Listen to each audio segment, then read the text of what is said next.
Hi guys, and welcome back to the channel, Keto Cooking with Ron. Today we're just doing a follow-up on what we made today. Today we made the peanut butter cookies. For this particular recipe, we did 1 cup of peanut butter, Skippy reduced creamy peanut butter, and we used 3/4 of a cup of choc zero maple syrup, and they mixed it all together till it formed a dough, and rolled it in my hands like motion like this. Formed a nice good sized ball, put it on the parchment paper, and then with the palm of my hand I pressed down, and then I took my cutter, and then I cut it into different squares, and then I rolled each individual little ball, making 6 of them, and I probably could have gotten 12 out of them, but I kind of wanted some, bigger sizes. Baked it off in the oven at 350 for 8 to 10 minutes. And this is the texture I got. This is the back side. It came out nice golden brown.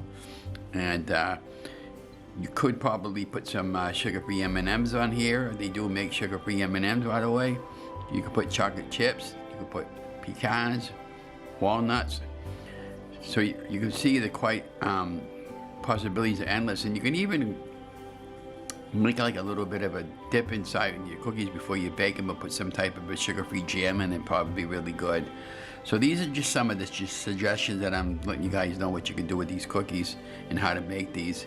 And if you break them apart, we'll give one a taste test.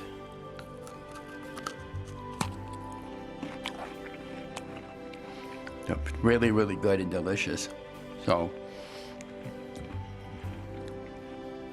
I hope you enjoyed this video. This is one of the many videos I'll be putting up on my new YouTube channel, Keto Cooking with Ron. And let me know what you guys want me to make. But look at that